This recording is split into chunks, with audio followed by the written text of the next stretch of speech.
bersyukur padamu Tuhan, atas kasih-Mu. Katakan, ku bermazmur bagi nama-Mu yang kudus.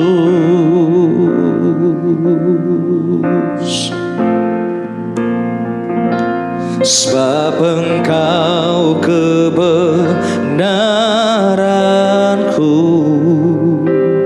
padamu ku percaya.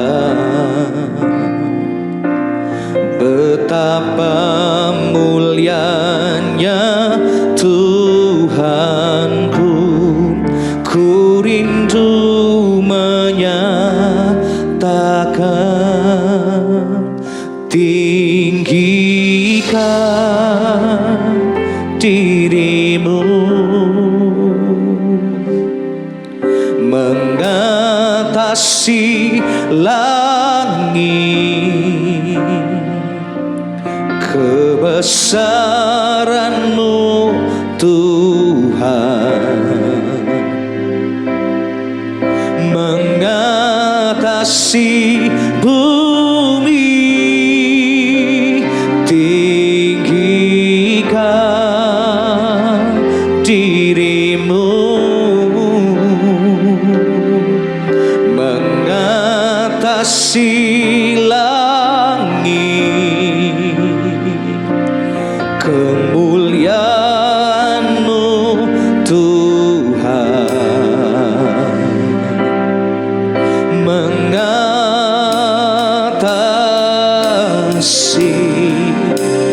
bumi. Terima kasih Tuhan, kami bersyukur kepadamu. Katakan saudara, ku bersyukur padamu Tuhan, atas kasih dan kesetiaan. Atas kasih Ku bermazmur bagi nama-Mu, ku bermazmur bagi nama-Mu yang kudus. Katakan, sebab Engkau kebenaran kami Tuhan. Oh, sebab Engkau kebenaranku, padamu ku percaya, ku percaya.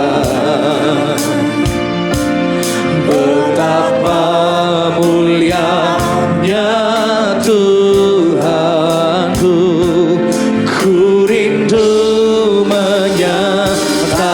Angkat suaramu bagi Tuhan saudara. Tinggikan diri-Mu mengatasi langit, mengatasi langit. Kebesaran-Mu, kebesaran-Mu Tuhan, amin, mengatasi bumi. Oh, tinggikan diri-Mu mengatasi langit. Katakan, kemuliaan-Mu Tuhan, kemuliaan-Mu Tuhan. Terima kasih Tuhan, mengatasi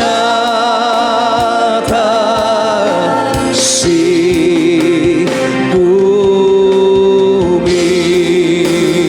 Terima kasih Tuhan untuk kasih dan kesetiaan-Mu dalam hidup kami, untuk selama-lamanya kasih dan kesetiaan-Mu dalam hidup kami Tuhan. Sungguh kami bersyukur, oh, sungguh kami bersyukur. Oh, mari saya undang jemaat untuk bangkit berdiri sama-sama. Katakan, tinggikan diri-Mu mengatasi langit. Katakan, kebesaran-Mu Tuhan,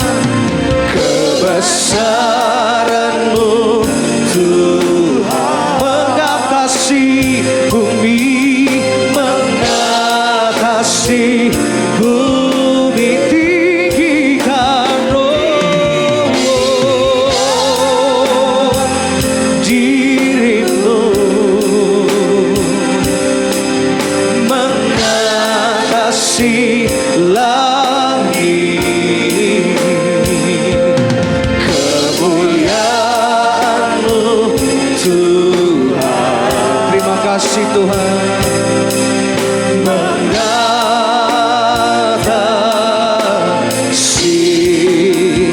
bumi. Sekali lagi, angkat suaramu di hadapan Tuhan, saudara. Tinggikan dirimu mengatasi langit, kebesaranmu Tuhan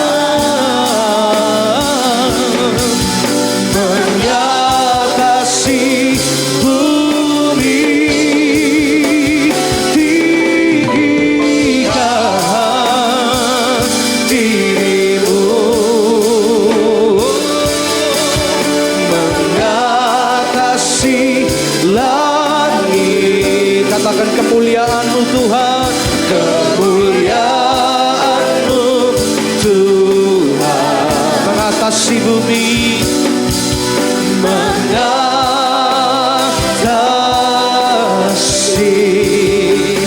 bumi, kebesaran-Mu Tuhan. Katakan kebesaran-Mu Tuhan, keagungan-Mu, keagungan-Mu Tuhan, kemuliaan-Mu, kemuliaan-Mu Tuhan. Sama-sama katakan mengatasi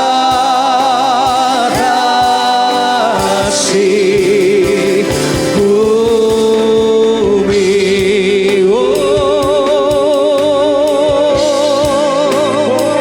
Kemuliaan-Mu mengatasi setiap problem kami Tuhan.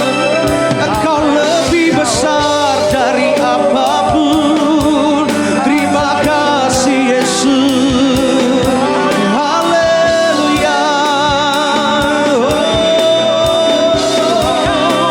Sungguh kami bersyukur, sungguh kami bersyukur. Terima kasih Tuhan untuk kesetiaan-Mu Tuhan. Haleluya, haleluya. Oh,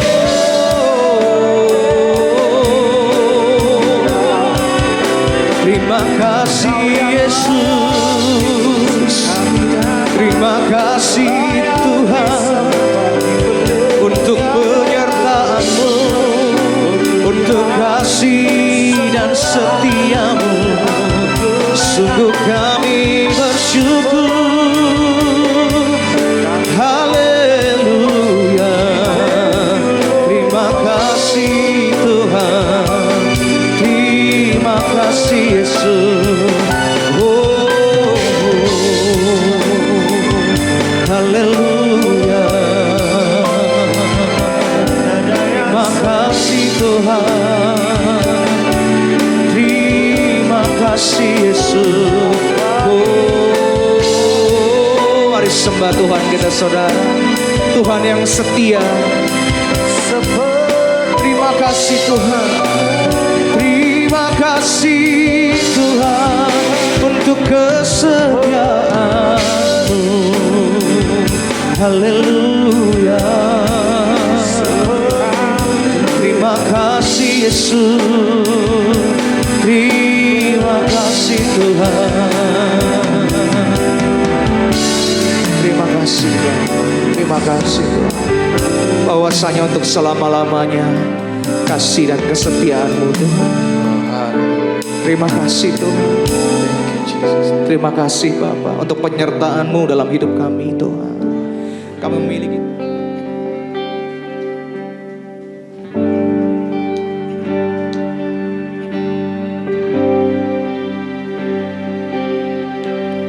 Yesus, Kau sungguh baik.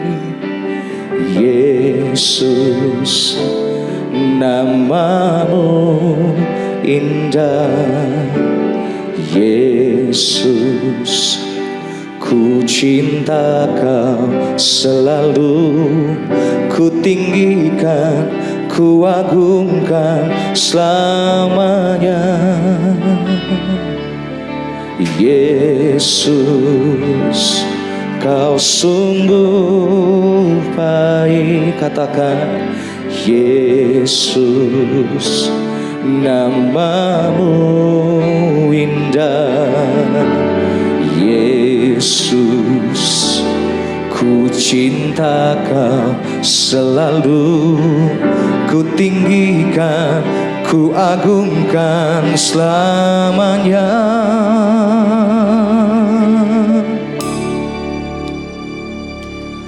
Ku mau memujimu, ku selalu pujimu, ku mau menyembahmu, ku selalu sembahmu. Kau yang layak terima semua pujian, kemuliaan hanya bagi Tuhan. Terima kasih Tuhan. Katakan sama-sama, Yesus, Kau sungguh baik. Yesus, namamu indah. Yesus, ku cinta Kau selalu, ku tinggikan, ku agungkan selamanya. Ku mau memuji, ku mau memujimu, ku selalu pujimu, ku mau menyembahmu, ku selalu sembahmu. Kau yang layak terima semua pujian, kemuliaan hanya bagi Tuhan. Mari sama-sama katakan, semua kemuliaan, semua kemuliaan dan keagungan tertuju padamu, Tuhan dan Rajaku. Segenap jiwa dan nafasku menyembah Yesus yang hidup. Semua kemuliaan, semua kemuliaan dan keagungan tertuju padamu, Tuhan dan Rajaku. Segenap jiwa dan nafasku menyembah Yesus yang hidup. Saya undang jemaat untuk bangkit berdiri sama-sama. Wow, wow.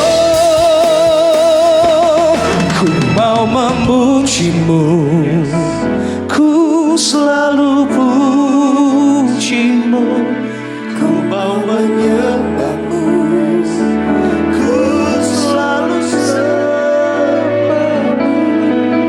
Kau yang layak terima semua pujian, kemuliaan hanya bagi Tuhan. Ku mau memujimu, ku mau memujimu, ku selalu pujimu, ku mau menyembahmu, ku selalu sembahmu.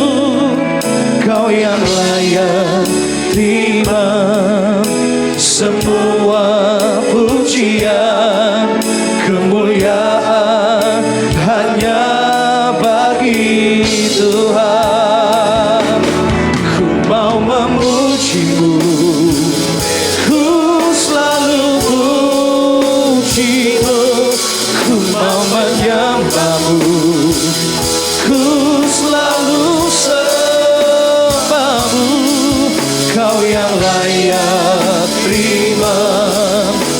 semua pujian, kemuliaan hanya bagimu. Kau yang layak terima, Kau yang layak terima semua pujian, kemuliaan hanya bagi Tuhan.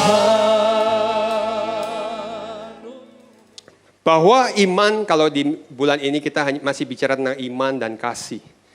Banyak iman kita yang seringkali melihat realitas dunia ini. Sehingga iman kita senantiasa dibandingkan dengan kondisi-kondisi dunia, kondisi-kondisi yang kita sedang alami hari-hari ini.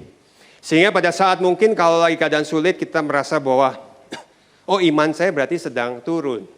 Kalau lagi mungkin lagi diberkati Tuhan, berkata bahwa oh iman saya berarti sedang naik, sedang bagus. Oh kalau saya mendapatkan sesuatu yang tidak baik, berarti iman saya sedang turun.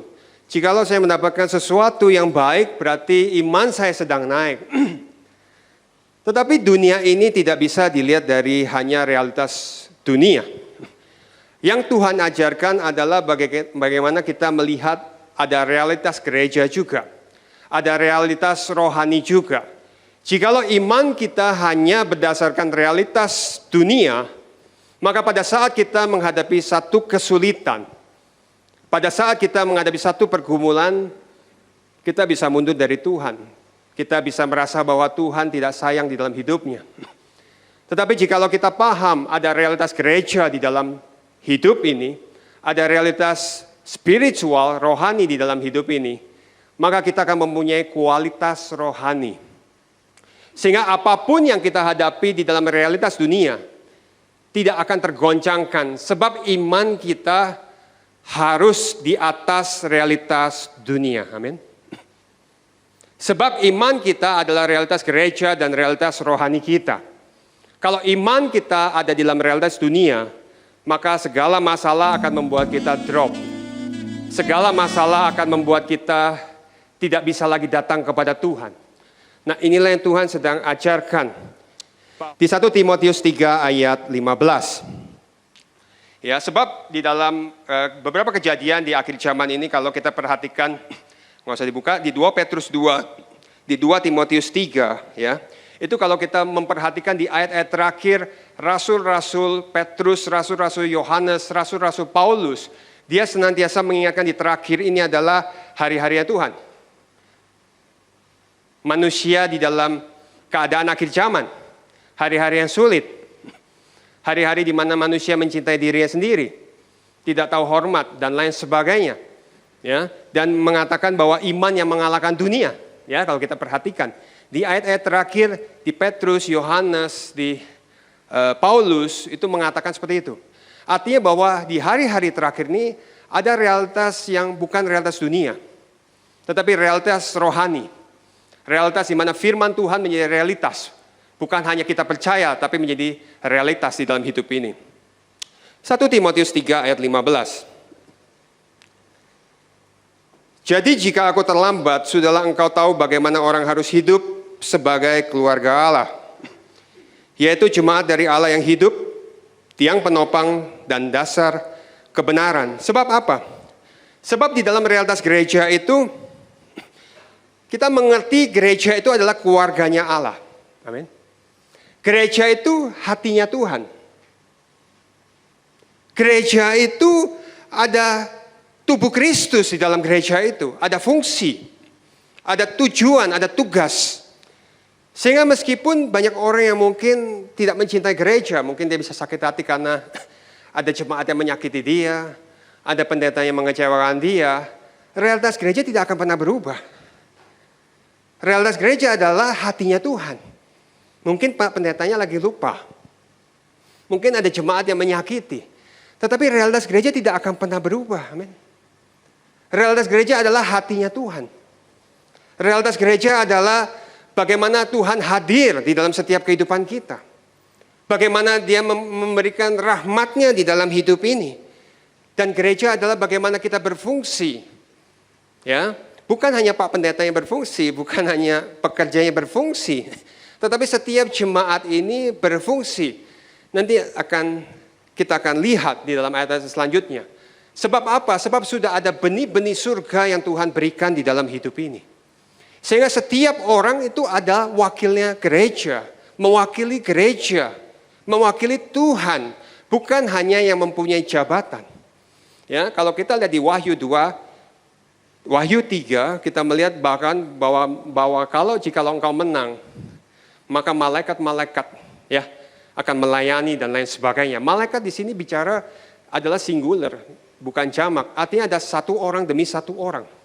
Artinya kita ini kalau malaikat ya di bahasa Yunani itu malaikat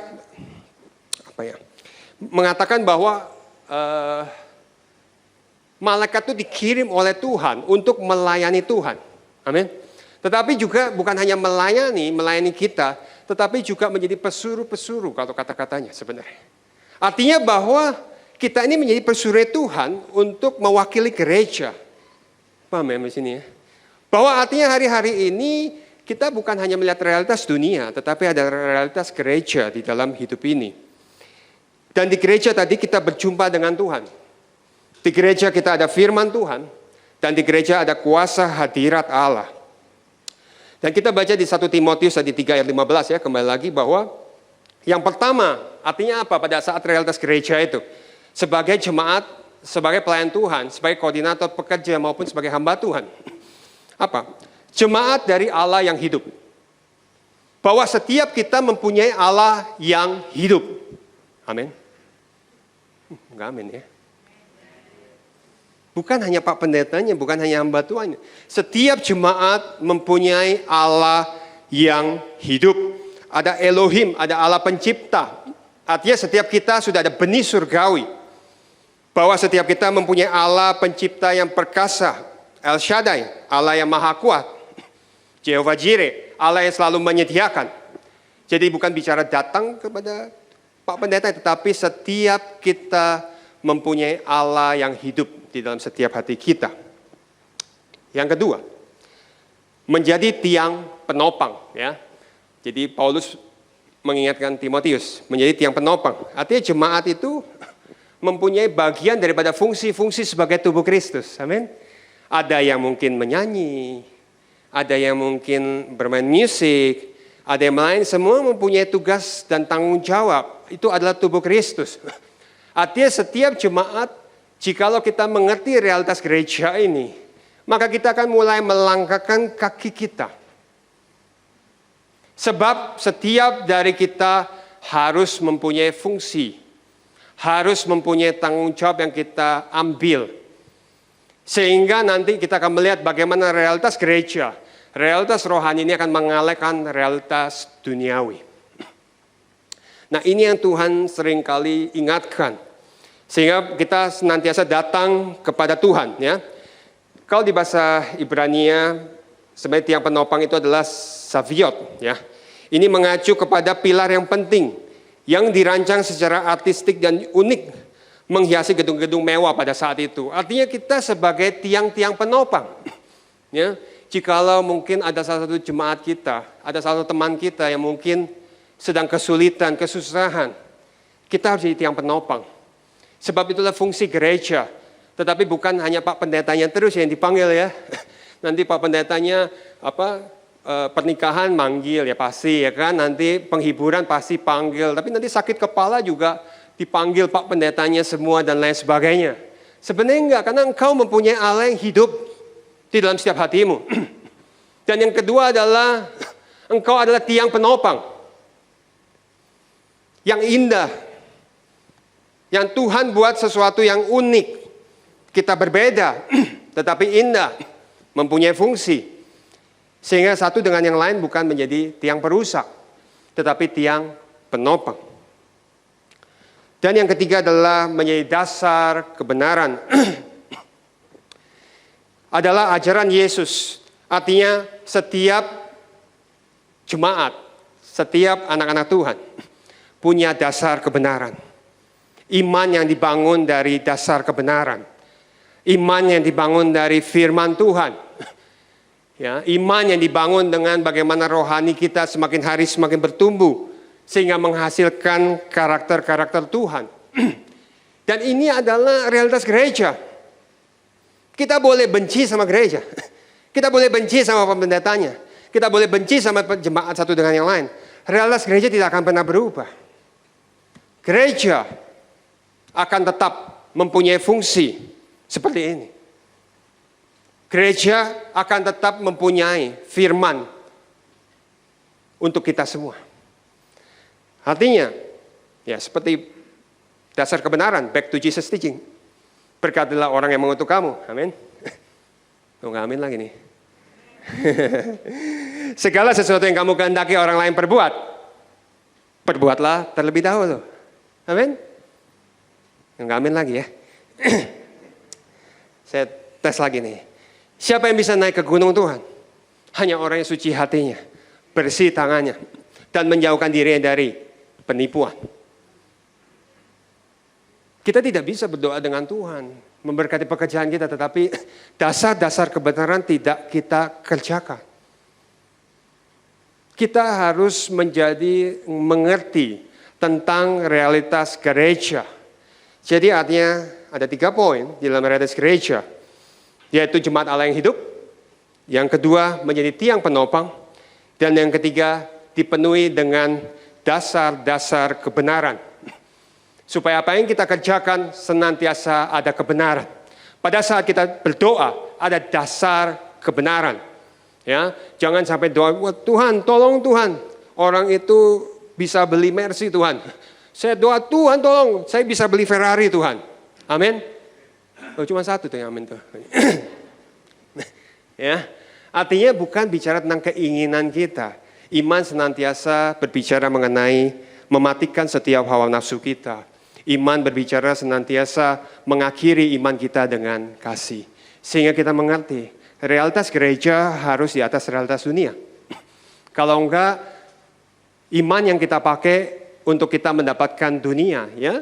Mungkin di hari terakhir-terakhir ini banyak ya yang tentang investasi dan lain sebagainya, ya. Dan jangan salah, yang paling ikut itu paling banyak adalah anak-anak Tuhan. Ya. Meskipun mereka tahu itu adalah judi, meskipun mereka tahu bahwa setiap usaha mungkin tidak bisa lebih dari 20%, tapi tetap nekat. Sebab apa? Sebab realitas gereja tidak ada di dalam setiap hidupnya. Dia percaya Tuhan, dia baca firman, dia mengikuti ibadah, tetapi dia lupa bahwa ada realitas gereja yang harus di atas realitas dunia. Mari kita buka di Wahyu 2 ayat 4. Jadi poin pertama bicara tentang realitas gereja, poin kedua bicara mengenai realitas rohani. Di dalam realitas rohani hanya akan berakhir dengan 2 hal, yaitu tentang kasih mula-mula dan kekidian. Sebab sehebat-hebatnya orang bisa mempunyai pengetahuan akan firman Tuhan, sehebat-hebatnya orang bisa melayani Tuhan, sehebat-hebatnya apapun yang bisa kita kerjakan, jikalau kita tidak mempunyai kasih, maka semua tidak akan berguna. Jika kasih mula-mula kita tidak ada di dalam hidup ini, maka kita hanya mempunyai pengalaman rohani, tetapi kita tidak bisa melihat masa depan rohani kita bersama dengan Tuhan. Sebab firman ini senantiasa membawa kita ke dalam masa depan. Amin. Dan kekidian, ya. Jadi pada saat kita menerima keselamatan dan percaya kepada Tuhan, kita itu sudah menerima benih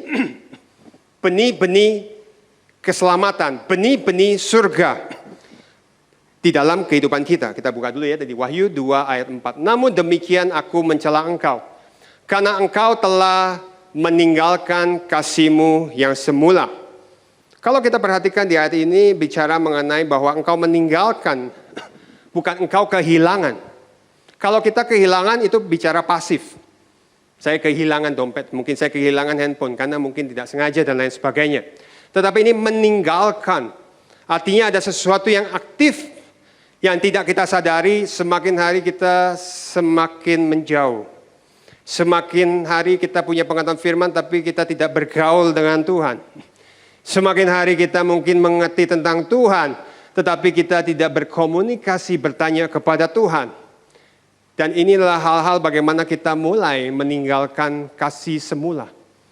Sehingga firman-Nya banyak, tetapi seringkali tidak mendapatkan rema-rema yang baru, hikmat-hikmat yang baru, pengertian-pengertian yang baru di dalam hidup ini. Dan Tuhan sanggup memberikan pengetahuan bahkan kemampuan-kemampuan yang baru di dalam setiap hidup kita. Karena kita punya Tuhan yang luar biasa di dalam hidup ini. Karena kita punya Tuhan Allah yang hidup, yang melebihi daripada realitas dunia. Wah, saya tidak mampu bersaing dengan itu, tapi ada realitas surgawi di dalam hidup ini. Artinya kita buka sebentar di Yohanes 8 ayat 23. Ini menarik. Yohanes 8 ayat 23. Pada saat itu Yesus berbicara kepada orang Yahudi. Dia berbicara seperti ini. Lalu ia berkata kepada mereka, kamu berasal dari bawah. Aku dari atas. Kamu dari dunia. Aku bukan dari dunia. Seringkali orang hanya melihat ini, oh ya ini berarti sudah nggak ada dunia-duniaan deh. Ini berarti melepas semua keduniawian. Yang kita tahu tidak mungkin selama kita masih hidup di dunia ini. Tetapi yang menarik di sini adalah sebenarnya kalau dari kata asalnya. Dalam bahasa Yunani bahwa kedua kata ini from dan of itu katanya adalah ek. Nah ek ini bicara mengenai tentang menunjukkan asal, muasalnya. Artinya yang Yesus sebenarnya katakan di sini bukan begini loh. Nih saya dari surga loh, kamu di bawah. Bicara tentang posisi bukan. Yang Yesus katakan begini. Kita semua sudah mempunyai benih-benih surga. Pada saat kamu berkata, benih apa di dalam hatimu? Pada saat kamu berpikir, benih apa di dalam hatimu? Benih surga pasti mengampuni. Benih surga pasti mengalah. Benih surga pasti mengasihi. Benih surga pasti menyerahkan hidupnya, mempersembahkan hidupnya. Jadi yang Yesus katakan di sini bukan bicara tentang posisinya, dia bukan menghina. Tapi dia berbicara, benih apa yang sedang kamu kerjakan. Sebab kita sudah mempunyai benih surga. Kita sudah mempunyai benih yang Tuhan berikan di dalam hidup ini. Ya kan? Kalau kamu memikirkan apa yang daging, ya pasti kuat daging. Betul? Amin. Yohanes 3 ya, Yohanes 3 ayat 6. Apa yang keluar dari daging? Ya daging. Apa yang keluar dari roh? Ya roh. Benihnya apa? Pada saat kita berdoa, benihnya apa? Paham ya? Pada saat kita datang ke gereja, benihnya apa yang kita lagi lakukan? Nah ini yang Tuhan sedang ajarkan. Inilah realitas rohani. Orang boleh tidak percaya, tetapi benih ini sudah ada di dalam hidup ini. Sama seperti seseorang yang mungkin bermain lumpur. Bajunya kotor. Ya, banyak lumpur, mukanya banyak lumpur. Tetapi lumpur itu bicara hanya dari badan dan pakaian, bukan dari dalam. Itu mengapa pada saat di kisah anak yang hilang, bapak langsung memberikan baju. Karena yang kotor adalah luarnya, bukan dalamnya. Jadi hari ini sebenarnya benih surga itu masih ada loh di dalam hidup ini. Amin. Ada benih-benih surga di dalam setiap hidup kita. Tetapi apa yang mau kita kerjakan? Benih mana yang mau kita tumbuhkan? Apa yang harus kita lakukan, pikirkan, dan katakan? Nah ini yang Tuhan ajarkan di dalam realitas rohani. Supaya kita mengerti. Kenapa? Sebenarnya surga itu bukan tujuan kita loh. Betul ya?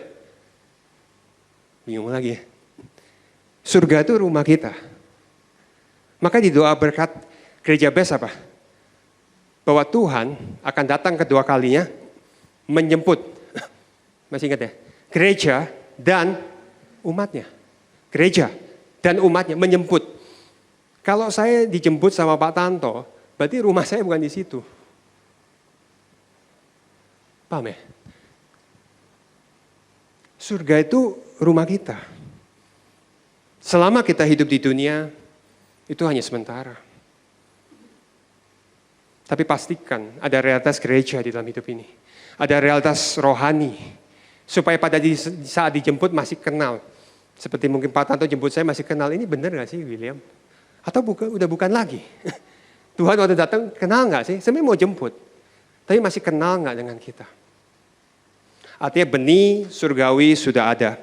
Jangan sia-siakan. Ya, Orang bisa jauh dari Tuhan, tapi benih itu masih tetap ada karena engkau pernah percaya kepada Tuhan.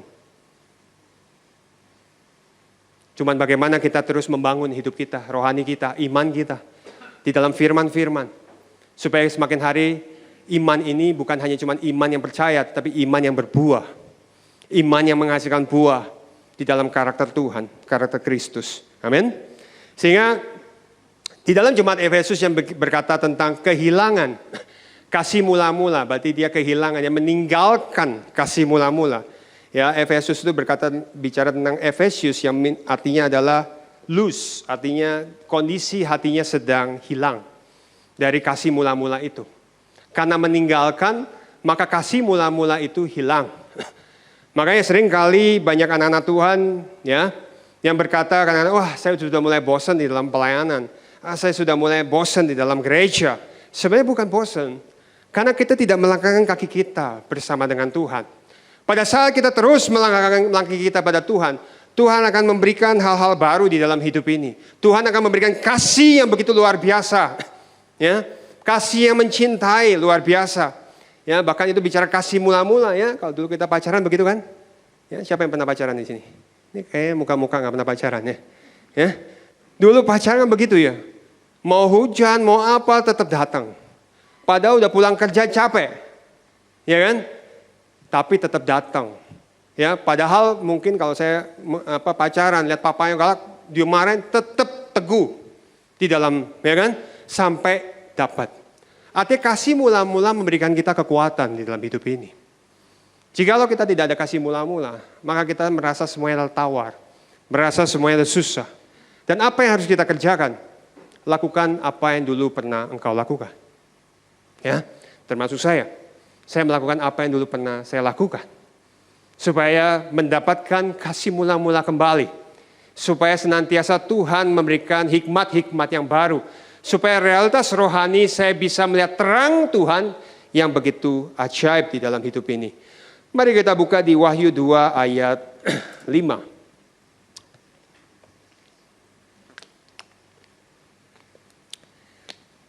Ini poin yang terakhir. Sebab itu ingatlah betapa dalamnya engkau jatuh. Bertobatlah dan lakukan lagi apa yang semula engkau lakukan. Jika tidak demikian aku akan datang kepadamu. Dan aku akan mengambil kaki Dian dari tempatnya jikalau engkau tidak bertobat. Ya, saya tidak berkata tentang pertobatan dan lain sebagainya. Saya di sini berbicara mengenai kaki Dian. Benih surga itu engkau diberikan kaki Dian di dalam hidup ini. Di dalam perjanjian lama, pada saat itu kaki Dian melambangkan rumah Tuhan, kemah Tuhan. Dan setiap imam itu adalah dia harus menyalakan setelah itu pagi sampai malam, kalau kurang minyaknya harus ditambah. Tetapi di hari-hari terakhir, Tuhan Yesus adalah imam besar kita. Amin. Artinya, Tuhan melihat pelita mana yang lagi redup. Tuhan akan isi dengan minyak supaya menyala kembali. Karena ada benih surgawi di dalam hidupmu. Ya, tetapi kalau kaki Dian itu diambil, buat saya ini paling menyedihkan. Ya, saya bersaksi sedikit. Saya berdoa tentang ini sama Tuhan, tentang kehilangan kaki Dian. Saya bilang, Tuhan, seperti apa sih kehilangan kaki Dian itu? Kenapa Tuhan ini menganggap ini penting sekali? Tanpa disangka setelah 3-4 hari Tuhan tidak menjawab doa saya. Saya tetap berdoa, saya bertanya. Tapi tidak memaksa, cuma pengen tahu. Sampai suatu malam Tuhan memberikan mimpi. Di dalam mimpi itu saya kehilangan salah satu anak saya. Di situ saya menangis sekali. Sampai waktu bangun saya masih kayaknya air mata ini masih ada. Saya hanya berdoa sama Tuhan. Ini Tuhan, harusnya kalau kaki Dian hilang itu seperti kita kehilangan. Dan saya melihat, bukan Tuhan ingin menghilangkan. Tetapi kaki Dian yang Tuhan berikan, jaga. Kalau kaki Dian ini diambil, kita mau berdoa sama Tuhan. Kita mau baca firman. Kekuatan Tuhan itu tidak ada. Tetapi selama kaki Dian ada, jaga yang baik. Ya. Dan kaki Dian itu berkata apa? Bahwa Tuhan senantiasa mengingatkan di dalam kehidupan kita, harus senantiasa diisi minyak. Sehingga kaki Dian, saya berkata bahwa jikalau ada kaki Dian di dalam hidupmu, ada terang, ada firman yang terus Tuhan berikan di dalam hidupmu. Pada saat engkau lemah, ada firman yang memberikan engkau kekuatan. Pada saat engkau mengalami jalan buntu, ada firman yang akan memperlihatkan engkau, memberikan hikmat di dalam hidupmu. Sebab engkau mempunyai kaki Dian. Dan Tuhan akan terus mengisi dengan minyak itu. Dan ada apa lagi? Ada api. Ada semangat yang baru. Sehingga kalau hari ini ada kaki Dian itu ada, jaga. Biar Tuhan terus isi itu dengan minyak. Sehingga kita bisa hidup menjadi terang dan garam di dalam dunia ini. Di dalam realitas tadi dunia. Karena realitas rohani mempunyai terang dan garam yang sulit, tetapi menjadi terang dan garam. Ya, saya ini satu kesaksian lagi, saya lucu juga.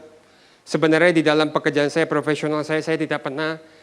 Sebenarnya sedikit sekali saya berbicara tentang sebenarnya firman, tetapi saya belajar banyak tentang firman itu saya aplikasikan di dalam manajemen, di dalam hari-hari, karakter, peraturan perusahaan dan lain sebagainya. Sehingga saya tidak mau terlihat seolah-olah saya rohani. Ya, tahun demi tahun saya melakukan itu. Suatu waktu, salah satu presiden saya berkata di dalam meeting yang besar, loh, Will, kamu itu pendeta? Hah? Wah, dari mana tahu? Saya bilang, iya, saya ini punya tetangga.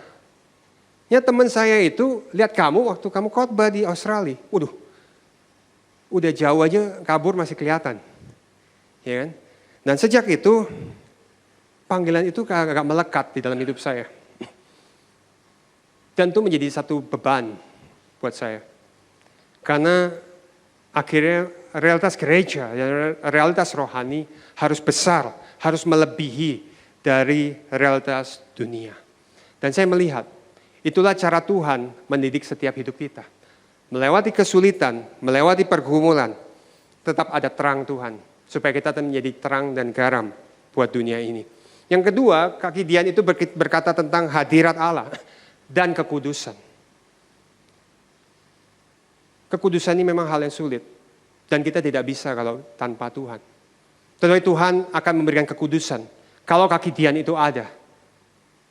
Ya, bukan tiba-tiba nggak kehilangan. Tapi Tuhan akan menguduskan terus setiap hidup kita. Kaki Dian itu akan memberikan kekudusan di dalam hidup ini. Dan senantiasa ada hadirat Allah di dalam kehidupan kita. Yang berikutnya bicara kaki Dian adalah kekuatan. Sebab itu melatih iman kita supaya semakin hari semakin tekun bersama dengan Tuhan. Tetapi meskipun kita melewati realita dunia yang begitu sulit, kalau kita mengerti realita rohani ini di atas realita dunia. Kesulitan yang kita alami itu masih di bawah dengan kekuatan Tuhan, kuasa Tuhan, hadirat Tuhan di dalam hidup ini. Tetapi kita harus ingat ya tadi sebelum realita rohani harus bicara realita gereja dulu. Saya melihat orang-orang yang mencintai gereja dengan sungguh-sungguh apapun itu, saya tetap melihat pemeliharaan Tuhan sempurna buat hidup dia.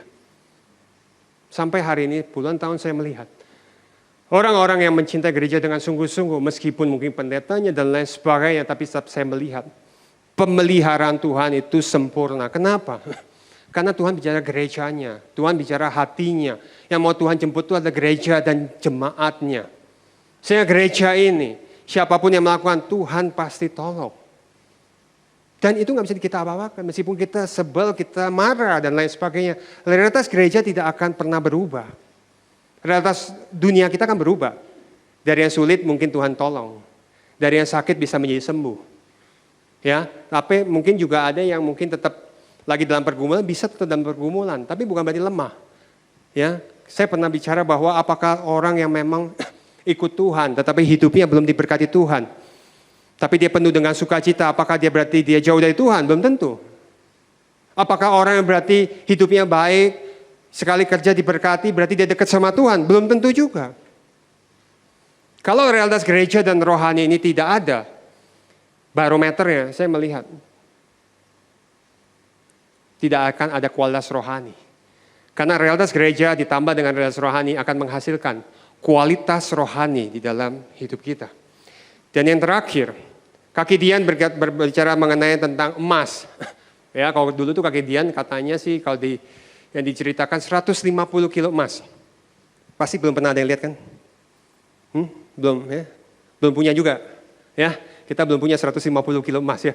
Artinya emas berat. Artinya kokoh. Kaki Dian itu membuat hidup kita kokoh bersama dengan Tuhan. Tetapi juga bicara emas itu murni. Artinya hidup kita senantiasa akan dimurnikan Tuhan. Sehingga pada saat kita dimurnikan Tuhan, supaya hidup kita semakin hari semakin kudus, semakin tulus bersama dengan Tuhan, kita harus percaya bahwa semakin hari hidup kita akan timbul nanti seperti emas. Amin. Sehingga kita tahu bahwa apapun yang Tuhan kerjakan di dalam hidup ini, kita tahu bahwa Tuhan senantiasa bersama-sama dengan kita. Karena itu banyak sedikitnya kekuatan untuk kita bisa menanggung tentang realitas dunia ini, itu tergantung kita melihat bagaimana realitas gereja, bagaimana realitas rohani ini ada di dalam hidup kita. Sebab seberapa banyak kita bisa mengenal Tuhan, maka kita bakal lebih kuat, bisa lebih kuat. Kita bisa lebih mengerti tentang hatinya Tuhan. Kita bisa melihat siapa Tuhan di dalam hidup ini. Mungkin realitas dunianya masih sulit. Tetapi kalau realitas rohaninya kita tahu dengan siapa kita berdiri, dengan siapa Tuhan kita, maka itu akan mengalahkan realitas dunia kita. Efesus 5 ayat 2, karena apa yang Tuhan inginkan itu pada akhirnya kita bisa mengasihi satu dengan yang lain. Mungkin doa kita tidak dijawab, belum dijawab. Atau tidak dijawab karena tidak sesuai kehendak Tuhan. Tetapi iman harus berakhir dengan kasih. Kita tetap cinta gereja Tuhan. Kita tetap mengasihi Tuhan. Kita tetap datang kepada Tuhan. Seperti mungkin orang tua yang tidak memberikan kepada anaknya. Tapi anak itu tidak boleh benci. Dia harus tetap datang. Dia harus tetap sayang. Itulah yang Tuhan inginkan. Mari kita baca bersama-sama 2, 3. Dan hiduplah di dalam kasih sebagaimana Kristus Yesus juga telah mengasihi kamu dan telah menyerahkan dirinya untuk kita sebagai persembahan dan korban yang harum bagi Allah. Mari kita tundukkan kepala kita. Bapa di dalam surga, kami mengucap syukur jikalau Engkau memberikan kami rema-rema yang baru, hikmat-hikmat yang baru. Kalau kami boleh mengerti bahwa ada realitas gereja di dalam setiap kehidupan kami. Karena itu biar pada pagi hari ini, apapun permasalahan kami, apapun masalah kami tahu ada realitas gereja yang di atas realitas dunia. Bahwa kami sebagai jemaat harus senantiasa membangun iman kami yang bergantung senantiasa kepadamu Tuhan. Karena Engkau adalah Allah yang hidup dan kami boleh menjadi tiang-tiang penopang. Karena Engkau sudah memberikan benih-benih surga di dalam hidup kami. Supaya kami kuat menjadi tiang penopang. Dan kami berdoa Tuhan, kami sebagai keluarga Allah, kami menjadi bagian di dalam tubuh Kristus. Supaya kami bisa berguna, berfungsi, dan bertanggung jawab dengan apa yang telah Engkau berikan di dalam kehidupan kami. Karena itu kami percaya, jikalau realitas gereja ini terus kami lakukan, maka ada karakter Tuhan di dalam hidup ini. Bapak, kami juga berdoa bahwa kami boleh mengerti tentang realitas rohani kami Tuhan. Bahwa kami harus selalu kembali kepada kasih semula. Kalau hari ini kami mungkin jauh, kami tetap beribadah, tapi kami tidak merasakan lagi hadirat Allah. Biar pada pagi hari ini Tuhan, isi kaki Dian kami dengan minyak-Mu Tuhan. Supaya kami boleh merasakan lagi semangat yang baru, api yang baru. Kami boleh merasakan lagi hadirat-Mu. Kami boleh merasakan lagi kekuatan-Mu Tuhan di dalam kehidupan kami. Karena kami percaya bahwa Engkau tetap mengasihi kami. Benih yang surgawi yang sudah Engkau berikan di dalam kehidupan kami. Kami percaya suatu hari nanti Engkau menjemput kami dan kami akan pulang ke surga. Karena itu selama kami masih ada di dalam dunia ini, biar kami boleh mengerti realitas surgawi, realitas gerejamu dan rohani ini, supaya boleh kami bisa lakukan, kami taat, supaya firman-Mu tetap menjadi jawaban buat kehidupan kami. Terima kasih Bapak. Bapak, kami juga berdoa untuk setiap gereja-gereja yang ada di seluruh dunia, bagi para hamba Tuhan sampai kepada semua jemaatnya. Kiranya Tuhan memberkati mereka semua supaya mereka menjadi berkat dan berdampak, sehingga gereja di seluruh dunia dipenuhi oleh jemaat yang mencari Tuhan dengan tulus dan takut. Buat semua hamba Tuhan dan gereja bersatu rukun dan tidak terpecah-pecah, supaya dunia percaya Yesus adalah Tuhan bagi kemuliaan Allah Bapa. Demikian juga untuk gereja di mana kami Engkau percayakan untuk mengembalakannya, yaitu gereja Blessing in the Spirit. Bapak, kami juga berdoa untuk setiap persembahan dari jemaat. Kiranya Tuhan menerima dan membalas berlipat-lipat. Biar persembahan ini berkenan kepadamu sebagaimana persembahan Habel. Tuhan, berilah kemurahan-Mu, balaslah kebaikan dan kerelaan hati jemaat. Jaga dan lindungi mereka serta pelihara mereka beserta keluarga, pekerjaan, dan kesehatan mereka. Mari jemaat Tuhan, dekapkanlah kedua tanganmu di dada. Sebab firman Tuhan mengatakan, jagalah hatimu dengan segala kewaspadaan, karena dari sanalah terpancar kehidupan. Jemaat yang dikasihi Tuhan, jadilah berkat dan terimalah berkat rahmat anugerah dari Allah Bapa di surga, di dalam Putra tunggalnya Yesus Kristus yang telah mati bagi dosa kita dan bangkit pada hari ketiga, sehingga kita menyembah Tuhan Allah yang hidup, dan iman kita bukan kepada Tuhan yang mati. Dan Dia naik ke sorga untuk menyediakan rumah bagi kita, sehingga kita punya pengharapan yang pasti.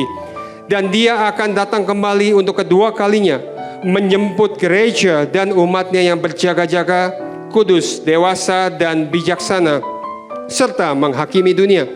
Dan di dalam persekutuan dengan Roh-Nya yang kudus, yang membuat hati kita berkobar-kobar, dan roh kita menyala-nyala di dalam kasih semula. Roh Kudus yang menghibur, menguatkan, memelihara, menginsyafkan, menuntun, dan memimpin kita kepada kebenaran dan kekudusan, serta menjadi saksi Kristus mulai hari ini sampai selama-lamanya. Mari kita akhiri dengan doa yang Tuhan Yesus ajarkan. Bapa kami yang di surga, dikuduskanlah namamu, datanglah kerajaanmu, jadilah kehendak-Mu di bumi seperti di surga. Berikanlah kami pada hari ini makanan kami yang secukupnya, dan ampunilah kami akan setiap kesalahan kami, seperti kami sudah mengampuni orang yang bersalah kepada kami. Dan janganlah membawa kami ke dalam pencobaan, tetapi lepaskanlah kami daripada yang jahat. Karena Engkaulah yang punya kerajaan, dan kuasa, dan kemuliaan, sampai selama-lamanya. Amin. Shalom.